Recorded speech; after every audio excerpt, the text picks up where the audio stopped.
we want to continue now from transaction number 4 and move into transaction number 5, which we are simply going to cash a check.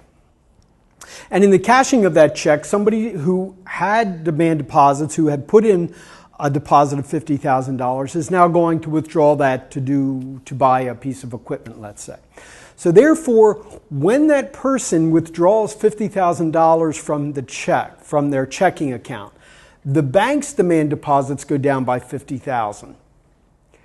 Our reserves also go down by $50,000, leaving us with $60,000.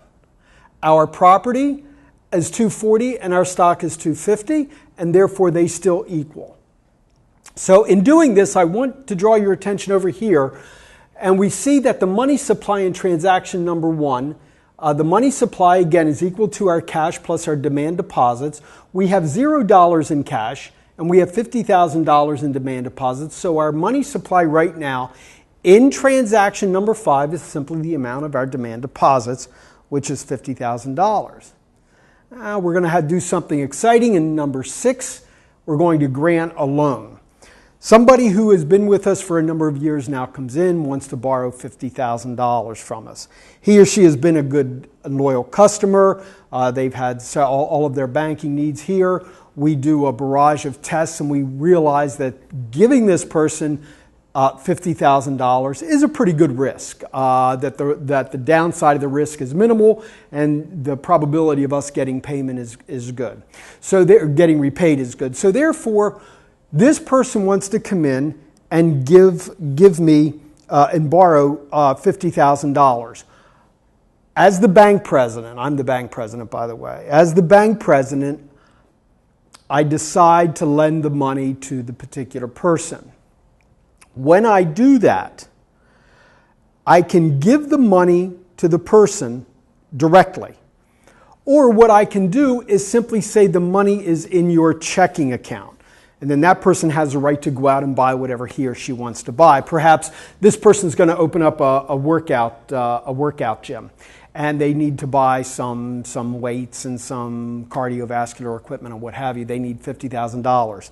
So I simply tell them that the money is in your account. The money is in your checking account, and I give them a deposit receipt saying that $50,000 is now in their checking account.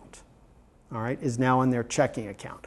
But before I give them that money, they have to sign a promissory note, an IOU, if you will. And when the money is repaid, that's when I will go ahead and give them back the promissory note. I'm sure many of you have already worked through that. So I agree to give them the money. We had $50,000 in our demand deposits. They want to borrow $50,000. So now, because that money is in their account, our demand deposits go to $100,000. Our reserves are still $60,000. Do not assume that these go down. All we have done is give them the money. We'll talk about that in a little bit, but we have given them the $50,000, so therefore our demand deposits are $100,000. Our reserves are $60,000. Our reserve ratio we're going to assume is 20%. So that means of our reserves, of our total reserves, we have $60,000 in there. We have $60,000 in there. We need as required reserves, we need $20,000 in there, which is 20% of, is $12,000, which is 20% of,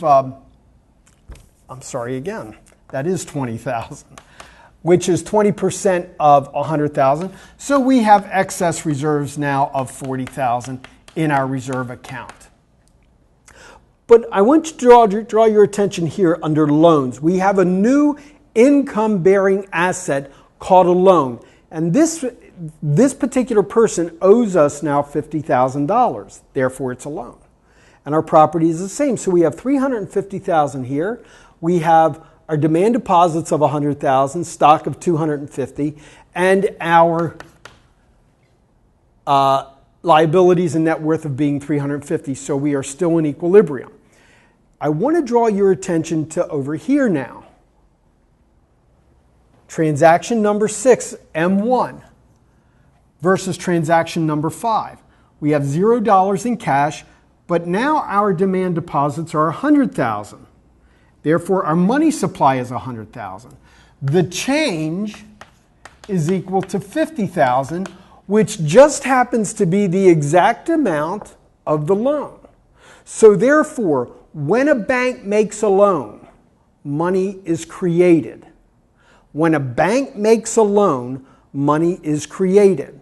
If we go back to what I said earlier, before I gave the person who wanted to borrow $50,000, they had to sign a promissory note.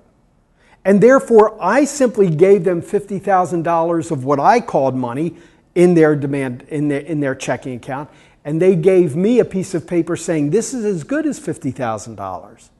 And therefore, because of that, we were able to provide that money to this particular person. And therefore, our money supply increased. So therefore, when a bank makes a loan, money is created. When a bank makes a loan, money is created. Now, that money that we gave the person who wanted to borrow the money, that money's not going to stay in their checking account very long, because they're going to want to go out, they're going to want to buy a universal, the weight equipment. They're going to want to buy cardiovascular equipment. So they're going to go to the spa store, let's say, fit and fitness store, or whatever it is. And they're going to spend $50,000 on equipment. They're going to write a check out for that equipment, up to $50,000. When the check is cashed, when they purchase that money from Fit and Fitness Company, and when Fit and Fitness Company cashes that check, the bank's demand deposits go down by $50,000 to $50,000. Very important.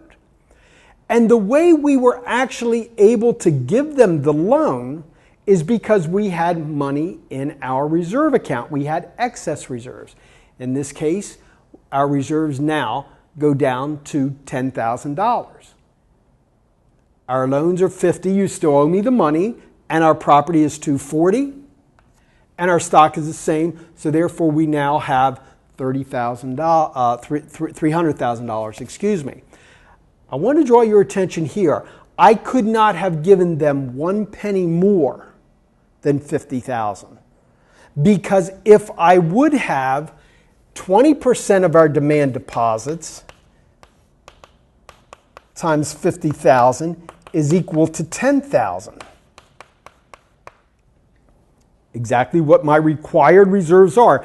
I can never go below my required reserves. If I do, I'm in violation, and I have to come up with that with the balance of my required reserves. So I could not have given them any more, because my reserve ratio is 20%.